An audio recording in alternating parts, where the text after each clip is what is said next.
Un cordiale saluto ai nostri ascoltatori di Radio Colbe. Io sono Roberto e accanto a me c'è Manola. Ben ritrovata. Sì, c'è una falsa partenza come nell'automobilismo, no? A volte succede di mollare un po' la frizione, succede anche ai comuni mortali al semaforo, no? E quindi ti si spegne la macchina e quello dietro 3 anni e ti ancora tampona. non mi abituo. Ciao Roberto. Ciao Manola, ben ritrovata. Però ci colleghiamo anche in questa puntata allo sport, Certo. che abbiamo vissuto. Siamo ancora in atmosfera festosa a Rovigo. 14° scudetto vinto, campione d'Italia. Chi è che se lo dimentica? Punto di domanda. E quindi non se lo dimentica nessuno, specie a Rovigo. Cioè, a Rovigo si ricordano ancora le partite degli anni 70, quindi figurati se si dimenticano l'ultimo scudetto vinto, cioè resta nella memoria collettiva, resterà per anni. Ha fatto festa fino alle 3, ho capito, vero? Sì, ma poi si ricordano il drop, si ricordano chi ha fatto la meta, si riguardano le partite 10-20 volte, cioè questo che succede a Rovigo. È un motivo di orgoglio, ma ed è un motivo sicuramente di orgoglio. E a Rovigo succede anche che qualcuno scriva un bellissimo libro di rugby che non riguarda solo Rovigo, ma riguarda il rugby a livello nazionale. Vero. E noi abbiamo la fortuna di avere qui questa persona che andiamo subito a presentare e ad introdurre. Lui è Andrea Nalio ed è a cui diamo il benvenuto. Intanto benvenuto Andrea. Ciao Andrea. Ciao a tutti, grazie per l'ospitalità. Ed è l'autore, nostro vecchia conoscenza, perché lui per 2 anni ha condotto qui a questi microfoni il programma Linea di Meta. Linea di Meta è una bellissima trasmissione, sempre in contesto di rugby, perché ce l'ha nel cuore, nel sangue, no Andrea? Sì, poi cresciuto a 2 passi dal Battaglini, ho giocato con la Monti e poi bellissimo poi rientrare in radio insieme dopo l'esperienza che avevamo fatto un po' di anni fa. È vero, è sempre bello ritrovarsi, l'occasione è altrettanto meritoria, perché questo libro si intitola 15 le storie dei campioni che hanno dipinto il rugby italiano e che andiamo a presentare subito. Ne abbiamo sentito parlare anche in questi giorni, è diffuso nelle librerie di Rovigo, dopo lo spiegheremo meglio. Abbiamo un po' di problemi tecnici che adesso risolveremo. Abbiamo gli UFO. Allora, Andrea, perché hai deciso di sviluppare questo progetto innanzitutto? Allora, c'è stato un periodo storico prima dell'avvento del professionismo in Italia,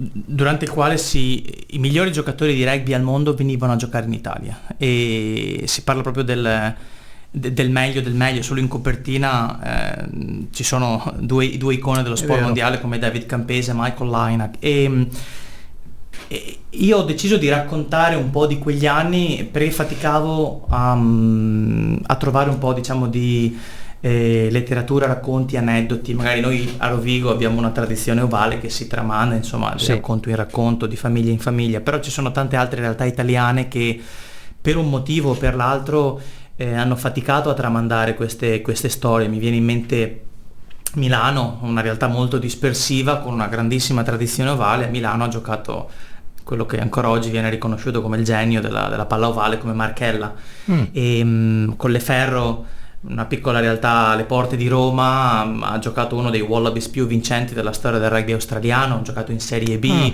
e queste erano storie, tra virgolette, dimenticate. È un po' che avevo questa idea in testa, e da 2 anni a questa parte mi sono cimentato in questo progetto, e adesso che ha finalmente visto la luce in questa primavera con questa pubblicazione. Ma tu hai detto una cosa molto bella, che leggendo il libro, insomma, ci si pone: i migliori giocatori del mondo venivano e passavano per Rovigo. Perché venivano da noi e come ci arrivavano? Allora, quelli erano anni in cui il professionismo non esisteva, cioè la pratica di contrattualizzare dei giocatori a fronte di una prestazione sportiva era vietata al regolamento, e lo facevano principalmente per un'esperienza di vita. E molti, venendo dall'emisfero sud, giocavano la loro stagione, che per noi è l'estate, quindi da noi il rugby è fermo, e quando il rugby era fermo da loro lo venivano a fare in Europa. Tanto per non perdere il vizio. Ma vedi? Tanto per non perdere Ma il forse vizio. anche per non perdere l'allenamento, immagino, perché il rugby immagino sia una cosa Sì, tosta da quel punto di vista. il ragazzo che è in copertina, David Campese, era noto per la sua quasi maniacalità nel allenarsi tutti i giorni e nel Pensa. voler migliorare sempre. Lo stesso Nas Bota che abbiamo visto a Rovigo, tante volte giocava i playoff il sabato con Northern Transvaal, prendeva l'aereo e giocava la domenica a Rovigo. Quindi erano anni in cui questi giocatori, ecco, erano anche conosciuti per questi tipi di imprese. Ho intervistato Joel Stransky che vinse il mondiale con il Sudafrica nel 95, e lui fece una stagione all'Aquila e una a Sandonà. Quella a Sandonà giocò un paio di partite in Nuova Zelanda il venerdì, prese l'aereo fino a Venezia e la domenica, dato Vedi sono che volere e potere. 22 ore di viaggio, giocò a Sandonà la domenica. Non era impossibile la cosa, qualcuno l'ha già fatto. Sì. Esatto. Quindi adesso no, perché noi prima dicevamo di questa storia, no, di andare a trovare Sì. Andrea, che Andremo a trovarlo, Andrea. che vive a Londra adesso, no? Quindi facciamo un salto il venerdì e ritorniamo il lunedì puntuali a lavoro, cioè non c'è problema. Ma nessun problema. Ma scusa, sicuramente- un'ora e mezza, un'ora e tre quarti? Un'ora e tre quarti Sì, da è Venezia, Andiamo a impossibile. prendere il caffè a London, Andiamo- Cosa sarebbe questo là? che si pronuncia London, ma si scusa. London, Di Londra che forse è meglio. a Piccadilly Circus. Vedi che sono riuscito a dirlo fuori. Olè. Allora, torniamo a noi, insomma, dopo questa divagazione. Quanto ci hai messo? Perché immagino, insomma, è anche un libro corposo e tutto, poi Aspetta che lo facciamo vedere ci intanto ai nostri colleghiamo- video video amatori, ascoltatori. video ascoltatori, ecco. Sono stati 2 anni di lavoro non stop, quindi Però- ho cominciato più o meno nella primavera del 2021 e sì, 2 anni. Diciamo che non c'è stato un giorno in cui non abbia o scritto, o guardato una partita o riletto un articolo. Ecco, forse l'unico giorno che mi sono fermato è quando è nato mio figlio, perché giustamente siamo stati un giorno in ospedale. Quel giorno lì, Aaron insomma, ha fermato un attimo Ha fermato tutto, però non appena è arrivato a casa, lui steso con la mamma a riposare, io ho ricominciato il mio progetto. Quindi 2 anni di lavoro. ecco, intensi, non so. sì, certo. Però dopo immagino ci sia tutto un background di passione, di conoscenza personale, Certo. perché voglio dire, una persona comune che si mette a scrivere un libro del genere, insomma, non conoscendo i giocatori, tipo il sottoscritto, non riuscirebbe mai, insomma, quindi Beh, ma Andrea arriva da quello sport, esatto, no? mancava anche un libro di questo tipo, Andrea, cioè che riassumesse così tutti i campioni. Sì, io allora innanzitutto questo è un progetto che è nato quasi per caso con, diciamo, una chiacchierata con degli amici una decina di anni fa. Dopo lì, tra una cosa e l'altra, io mi sono trasferito un paio di volte, quindi diciamo la vita si è messa in mezzo, però ho sempre avuto la curiosità di capire il perché, come hai chiesto tu Manola, questi ragazzi venivano qui a giocare, ma ci sono anche storie meno conosciute come un giovanissimo Tana Umaga che va a giocare a Viadana, un paesino Viadana, per della dire, no? Bassa, sì, Provincia non era di ancora- Mantova, sì. No, Sì. e il bello è che scopri anche questi paesi, dopo vai a vedere dove sono, oppure chi va a seguire in trasferta le partite e scopre come Calvisano, no? Calvisano, Un'altra- Andrew Mertens giocò al Calvisano, la cosa che mi ha tanto diciamo divertito. Colorno, no? Che è vicino a Colorno, Parma. certo, ma Colleferro vicino a Roma, poi esatto. ovviamente noi conosciamo magari l'Aquila per tradizione Certo. o Catania, però anche Sandonà è una cittadina molto piccola, Mhm. eppure con la Eppure. grossa tradizione rugbistica. Pensa, hai avuto delle difficoltà? Hai trovato delle difficoltà nella scrittura, nel cercare i testi, nel cercare i documenti? Allora, in aree come Rovigo, Padova, dato che appunto la tradizione è forte, direi di no. Ci sono state altre realtà in cui c'era molto poco, ho citato già Colleferro. Lì ho avuto anche un po' di fortuna perché sono riuscito a parlare con un ragazzo che ha giocato a Colleferro, Jeff Miller, quindi lì il fatto che lui mi abbia raccontato quell'esperienza è stato di grosso aiuto. Ecco, senza forse quella storia non l'avrei scritta. Certo. Ho avuto più difficoltà a confermare determinati dati, perché magari in alcuni siti c'era una data e in altri ce n'era un'altra, quindi lì forse è stato l'aspetto più complicato. Anche lì forse la fortuna di aver parlato con gli stessi protagonisti o i compagni di squadra è stato il motivo per cui magari abbiamo corretto alcune anche imprecisioni che abbiamo trovato online nel percorso di ricerca. È vero, sì. Ecco, è vero, e online magari si scrivono tante cose, poi si dà per assodato che no, e chi magari qualcosa l'abbia non va bene, scritto certo. e l'abbia anche verificato, insomma, però tante volte effettivamente non è detto che sia, ecco, non bisogna prendere per oro colato quello che è scritto su tanti siti internet. E perché 15, Andrea? Che poi è il titolo, Che è il ovviamente. titolo del libro, esatto. Sì, 15 è un numero che è ritornato spesso nelle ricerche, perché 15 sono gli anni che ho, diciamo, studiato, ho trattato, quindi dall'85 al 2000, che poi forse sono 16 perché la stagione è 84-85, 15 sono i giocatori in campo Del rugby, esatto, sì, e, esatto. e 15 sono le storie che ho deciso di raccontare. Sono 14 in realtà, quindi una San Donà, una Calvisano, una Colleferro, una Roma. Il 15° capitolo è più una raccolta di piccole storie, quasi pillole di giocatori, quindi storie più brevi, però in fondo è il capitolo finale, ecco. Si è modificato questo progetto nel momento in cui tu l'hai ideato, poi nel corso, nella struttura, oppure è rimasto uguale a come l'avevi pensato? Allora, io inizialmente l'idea di fare un libro c'è sempre stata, sarebbe stato piacevole fin dall'inizio. Poi ho pensato se magari era più storie da blog o da podcast, però ho detto no, ci proviamo con il libro. Io inizialmente volevo raccontare 15 giocatori e un allenatore, però a Rovigo raccontare Botta e non Small non avrebbe avuto senso, a Padova raccontare Campese e non David Knox non avrebbe avuto senso, quindi lì il progetto è cambiato un po' e ho raccontato i giocatori stranieri e le comunità che al tempo li hanno accolti. È stato Certo. sì, diciamo, questa è stata l'evoluzione. Ecco, e appunto ci hai un po' accennato, però dopo le storie dei giocatori come le hai scelte?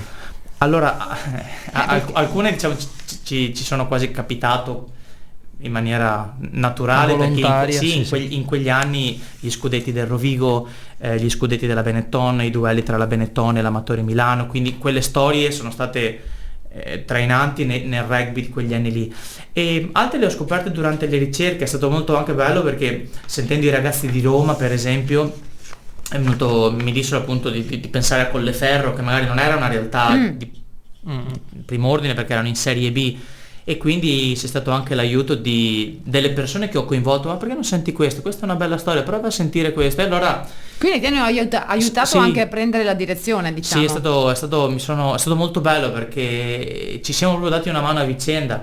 Ho sentito un ragazzo, adesso tu però dovresti sentire lui perché ha una bella storia da raccontarti. Ho sentito quest'altro, perché non chiami lui? Perché gli piace molto ricordare. È tutto un tam-tam, sì. esatto. E sono stati tutti disponibili? Sì, ok. sì, lì è stato un'altra cosa che mi ha entusiasmato molto, perché è bastato proprio un messaggio per dire io sto facendo questo progetto, mi sono presentato e tutti hanno detto sì, assolutamente lo facciamo. Da ragazzi magari come Massimo Brunello, che adesso allena, chissà, sarà probabilmente il futuro allenatore della nazionale italiana di rugby, e chissà, sì, che abbiamo magari conosciuto qui a Rovigo da allenatore, quindi ecco, c'era anche un rapporto, fino a magari Joel Stransky, che era mediano di apertura del Sudafrica campione del mondo. L'ho contattato, gli ho spiegato, gli ho detto sì, parliamo quando vuoi. È stato molto bello, abbiamo fatto questa intervista via Zoom e che lui non mi conosceva, però ricordando quegli anni. Però secondo me i rugbisti poi alla fine sono una grande famiglia. C'è un cuore sotto che secondo me aiuta molto. Sì, forse sì, ma la cosa anche che mi è piaciuto ascoltare da parte loro è che tutti hanno un buon ricordo dell'Italia e di come hanno vissuto quegli anni. Chi ha vissuto un anno, chi ne ha vissuti 10 in Italia, però tutti la ricordano con piacere per come si sono anche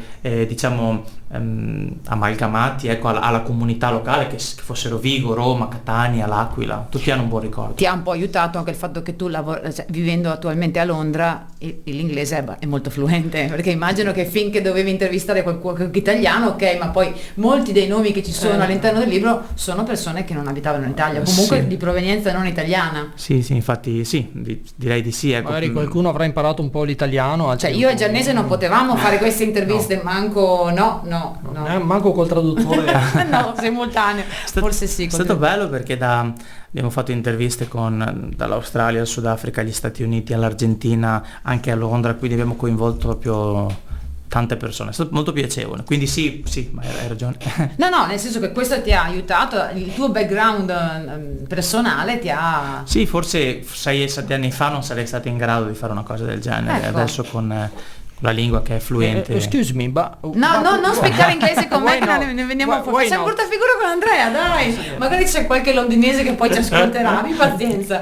Vabbè, la lingua si impara, come andare in palestra alla fine. Ecco, vedi, dobbiamo andare a trovare Andrea. Io vado a fare la babysitter ad Aaron, infatti lui non va neanche in palestra. Allora. Aspetta, io volevo chiedergli, è stato un lavoro di squadra, questo ce l'hai detto prima, no? È proprio bello il fatto che sia stata squadra anche nelle interviste, non soltanto nel campo. Sì, di fatto io dico sempre, ovviamente se guardate la copertina c'è il mio nome lì, Esatto. però i nomi più importanti sono quelli dentro, perché senza di loro, cioè, io non avrei scritto niente, quindi è stato proprio un grosso lavoro di squadra. Mi viene da pensare alle interviste che ho fatto a Massimo Brunello e Graziano Ravanelli, che sono Sì. stati gli uomini dell'ultima meta dello scudetto della Stella del Rovigo, e si rimbalzavano i ricordi come se stessimo qui a parlarci noi. In realtà uno l'ho sentito un giorno, l'altro l'ho sentito un altro giorno, eppure era come se la stessero rivivendo al momento così insieme, ecco. Quindi sì, è stato proprio un lavoro di squadra. Ecco, dove possiamo trovare innanzitutto il tuo libro, Andrea? Allora, a Rovigo e alla libreria Ubic. Intanto ricordiamo anche l'editore, no? Che è Ultrasport. Sì, ecco, edizioni Ultrasport. Che è un editore italiano. È una casa editrice di Roma. Di Roma, e okay. Hanno questa sezione sportiva e anche loro, insomma, li ringrazio perché hanno creduto da subito, ecco, al progetto. Certo, sì. Ecco, anche perché è importante, insomma, ricordare anche gli editori, perché tante volte, insomma, investono e quindi... Sì, ci hanno creduto subito, mi ha fatto molto credono in piacere tanti perché progetti. Non è scontato che ci credano subito ad un libro. Infatti, Questo è il tuo primo libro? Allora, sì. Libro di sport, sì, poi diciamo che una decina di anni fa avevamo pubblicato un libro edito da GF Edizioni, sì? E dopo, diciamo, il nostro reportage sui riciclatori informali della discarica di Oaxaca, avevamo trascorso un periodo in Messico con la mia compagna Milena, e una volta tornati abbiamo creato questo volume che raccontava, ecco, la vita di Sicanda e delle persone che loro supportavano e che supportano tuttora.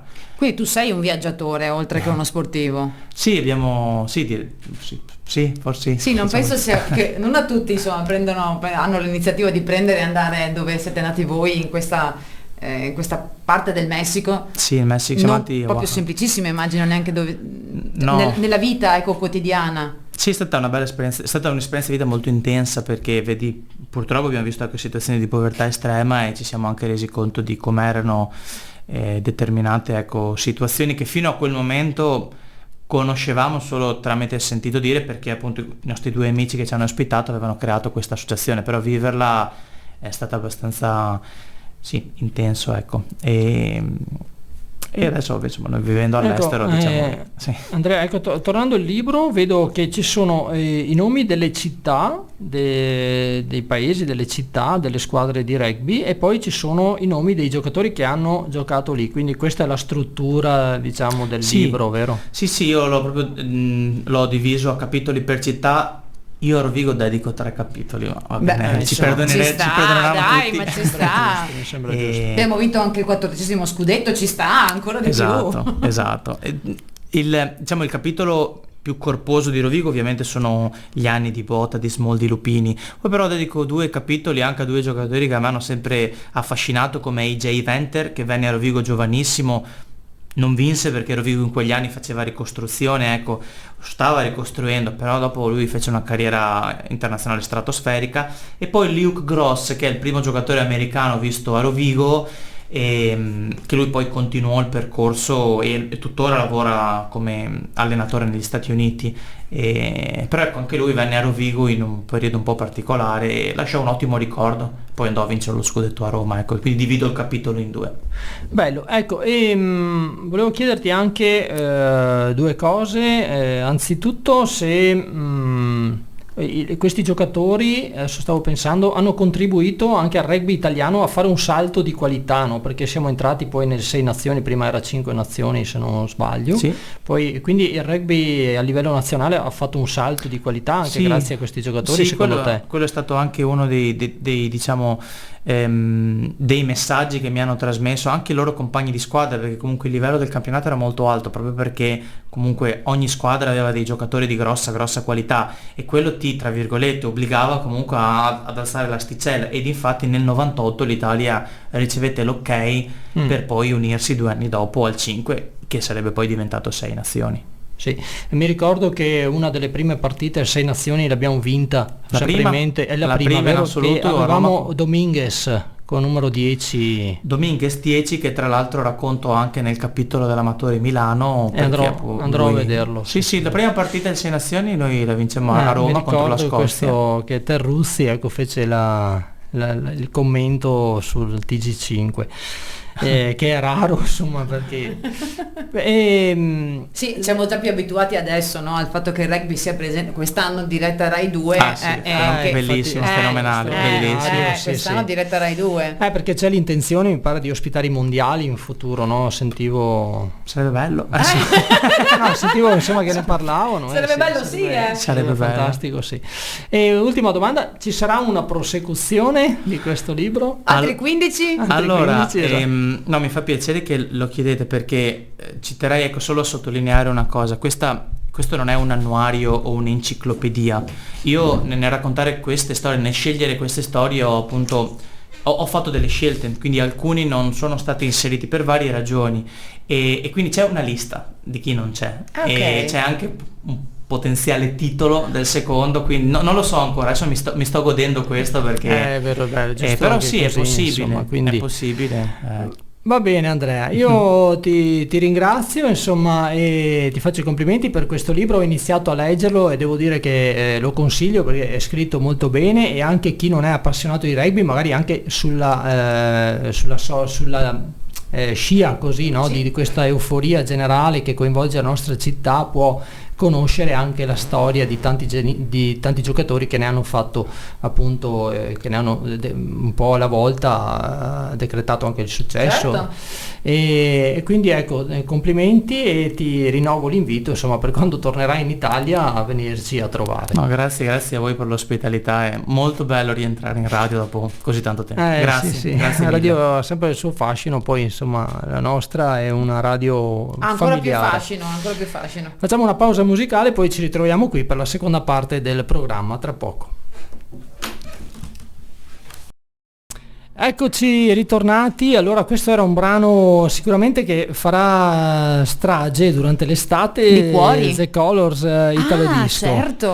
Molto orecchiabile, molto estivo. Wow. Sperando che arrivi l'estate, perché come ho detto prima ad Andrea, oggi sembra una tipica giornata inglese ed è un po' che abbiamo questo tempo. Vabbè, dai, è giugno comunque. Sì, è vero. È che è arrivato maggio, che c'era un caldo, che andavamo al mare. Passi da un estremo all'altro, dal caldo troppo afoso e poi alla pioggia. Un po' e troppo. Sei stata a Rovigo Racconta? Ovvio che sì, che sono stata. Ho preso anche della gran acqua a Rovigo Racconta. È vero. Poi ho visto che hai fatto una bellissima foto. Sì, hai con visto? Il sole. Sì, io invece quel giorno lì ho desistito. Non la sono racconto andato. Così. Stavamo passando dal Cinema Teatro Duomo in piazza Vittorio Emanuele.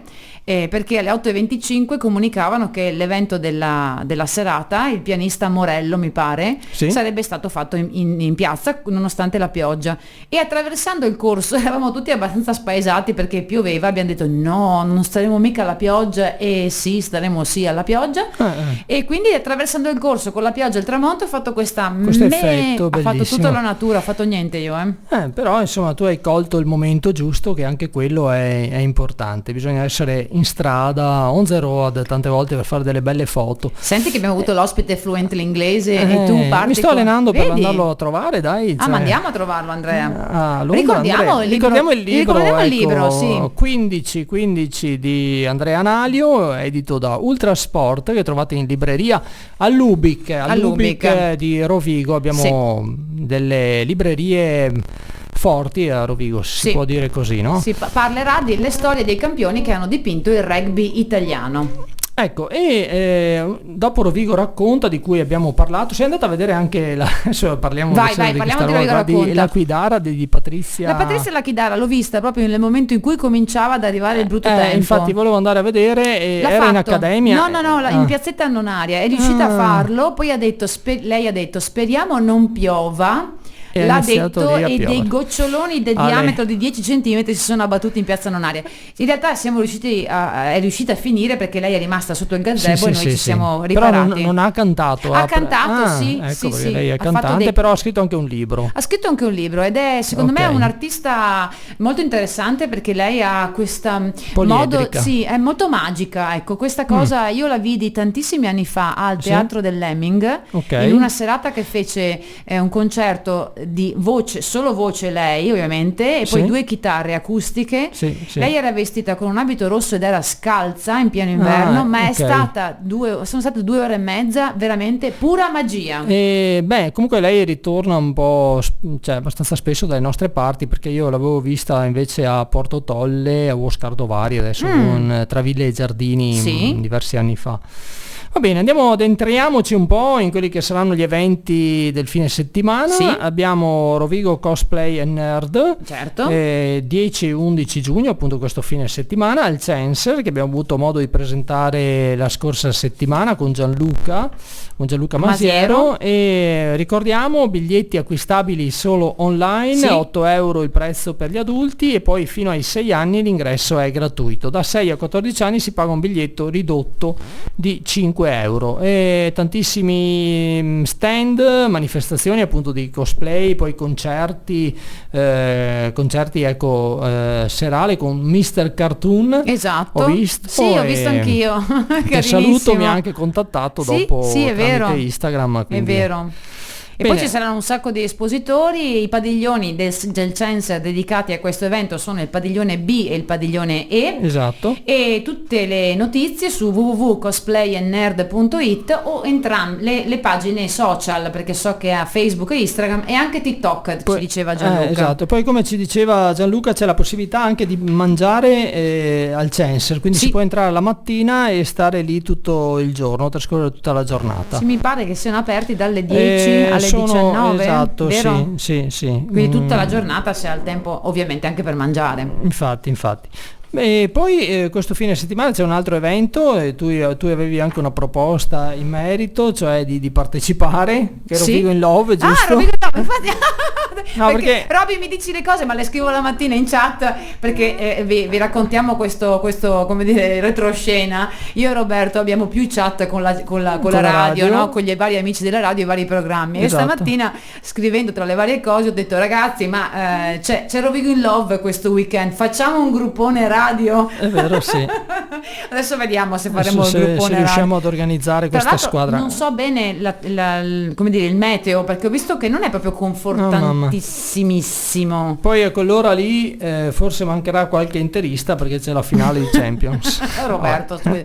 Comunque sì, questo weekend Rovigo in Love Sunset Run, senti Sì. mo' che inglese. Esatto, vedi che ci stiamo allenando. Ci stiamo veramente. contagiati con Andrea. 20:30 sarà ovviamente per le vie del centro, ma in realtà c'è anche l'Half Marathon, quindi ci sarà La mezza maratona. la quindi mezza maratona i di professionisti della corsa. di 21,097 km Esatto, e poi chilometri. 2 corse o camminata, insomma non è obbligatorio correre, non competitiva, di 5K e 10K, quindi 5 km e 10 km che attraverseranno i punti più belli della nostra città. L'edizione 2022 ha visto la partecipazione di oltre 3.000 persone, Però. tra atleti, amatori, famiglie, quindi il successo ci sarà anche quest'anno. Incrociamo le dita sperando nel bellissimo tempo, sperando sia anche una serata, una giornata calda, insomma, che comunque tiepida, ecco, che faccia bene, che invoglia ad uscire. Una bella iniziativa ci scriveva, insomma, la Cinzia Siviere, organizzatrice della manifestazione, che Rovigo in Love sarà sostenitrice del progetto, spero di dirlo giusto, Rila Sì. Onlus Run for Jov, e lo slogan è porta il tuo cuore al traguardo. Jov è l'Istituto Oncologico Veneto, quindi insomma si parla di sarà ospite il gruppo composto da donne con alle spalle una storia di tumore al seno, quindi è un bel progetto ed è una bella iniziativa. Poi tu hai partecipato nei giorni scorsi Cosa ad ho una combinato? interessante conferenza stampa. Oddio. Giusto? Ah sì! E rischiavamo di dimenticarci, No, ma No. non dimentichiamo nulla, assolutamente no. Sì, Ok. sabato scorso sono andata in quel di Costa di Rovigo. Oh, ok. In quel di Costa di Rovigo perché? Perché in sala consigliare c'era la conferenza stampa per un concertone epico che ci sarà, perché è proprio epico che ci sarà questa Fine domenica, settimana, questa domenica. l'11 domenica 11 alle 21 in piazza a Costa di Rovigo, e Ok. ho intervistato il sindaco Addirittura. di Costa, sì, e che ci ha raccontato un po' dell'evento, e il Gen Rosso torna dopo tantissimi anni Sì. in piazza Costa. Sarà un evento completamente gratuito, con questo evento inizieranno la 50esima edizione del della fiera di Costa, quindi pensa quest'anno che grandissimo traguardo, festeggiato con un concerto di altissimo livello, perché comunque il Gel Rosso, io me lo ricordo quando ero bimba, gira tutto il mondo, cioè appena andrà, cioè farà il concerto in quel di Costa, poi si sposterà e andrà a dei tour internazionali, quindi il fatto che il Genes torni a Costa di Rovigo, si aspettano veramente un sacco di persone, ci raccontavano insomma che sono pronti anche ad accogliere con i parcheggi, perché l'abbiamo visto a Ferrara col concerto di Bruce Springsteen, intanto mi scappa la stessa, e lui, quindi insomma hanno dovuto gestire anche i parcheggi, che non è una cosa secondaria, perché vero. Costa è una piccola realtà, e ci ha assicurato insomma che verranno adibiti, ci sarà la protezione civile pronta a gestire qualsiasi emergenza, si troverà evenienza, si troverà parcheggio, perché apriranno tutta una serie di parcheggi che normalmente sono a disposizione del paese, e l'alternativa è prendere la bicicletta, e così per chi ha voglia di fare 9 km da Rovigo lo può fare, come insegnano gli amici della FIAB, e quindi diamo appuntamento al concerto del Gel Rosso domenica 11 ore 21 in piazza Costa di Rovigo. Perfetto, guarda, io ricordo solo velocissimamente 2 appuntamenti. Il primo è il 9 giugno, quindi è venerdì, venerdì sera, venerdì, ecco, la notte degli archivi, una giornata dedicata a Gino Piva, il viaggiatore curioso. Si tratta di un seminario di studi, una mostra e un concerto, un'intera giornata quindi dedicata a Gino Piva nella sede della Minelliana al monastero di San Bortolo a Rovigo. L'associazione culturale Minelliana di Rovigo aderisce appunto all'edizione 2023 di Archivissima, che è un festival dedicato alla promozione e valorizzazione dei patrimoni archivistici, partecipando alla notte degli archivi. L'evento si svolgerà appunto il 9 giugno e coinvolgerà gli archivi di tutta Italia. Appunto sarà l'occasione per conoscere e approfondire la figura di Gino Piva, socialista, giornalista e poeta polesano, di cui fra l'altro quest'anno si celebrano i 150 anni dalla nascita. Poi la mostra sarà aperta sino al 15 giugno, tutti i giorni dalle 17 alle 19. Ecco, insomma, quindi questo grande appuntamento. E poi l'altro appuntamento che volevo ricordare: mercoledì 14 giugno alle 18:30 a Palazzo Roncalli ci sarà Marco Goldin, ma dai, che tu ammiri bellissimo, tantissimo, quindi ho detto devo scriverlo anche, annunciarlo anche per Manola, che è una grande estimatrice di Marco Goldin, che racconta Marchiori e l'arte in Veneto tra le due guerre. Conferenza appunto in concomitanza con la mostra su Virgilio Milani. Io do un appuntamento per sabato 10 giugno alle ore 18, quindi un paio d'ore prima rispetto alla Rovigo in Love. Palazzo Nagliati, appunto Minimi Teatri, porterà in scena fiabe, favole e leggende, preludio appunto a Donne da palcoscenico con Letizia Maria Piva e Paolo Rossi, opera di Giorgio Mazzon presentata da Giorgia Bergantin, musiche con Jessica Rampazzo flauto e Gianni Lazzari flauto anche quello. info@minimiteatri.it, Facebook e Instagram di Minimi Teatri. Il sabato 10 giugno ore 18 Palazzo Nagliati a Rovigo. Benissimo, e direi di concludere, perché il tempo della nostra trasmissione si avvia ormai alla conclusione. Manola, prima so che non bisogna venire spettinati in radio. È ora, Roberto, che tu faccia un salto. È una regola proprio della radio, non venite Andrea spettinati. Era precisissimo, pettinato e con la barba fatta. Comunque ragazzi, non vi preoccupate, ho già prenotato dal barbiere. Adesso andiamo a casa più tranquilli tutti. Poi se c'è qualche barbiere all'ascolto, mi regala un taglio di capelli, faccio pubblicità. No, scriveteci a 351 80 72 551, che è il numero WhatsApp di Radio Colbe Rovigo. Un taglio per Giannese. Diamoci un taglio e ci vediamo la prossima settimana. Da Roberto Giannese, da Manola Borgato, un cordiale saluto e a risentirci. Ciao.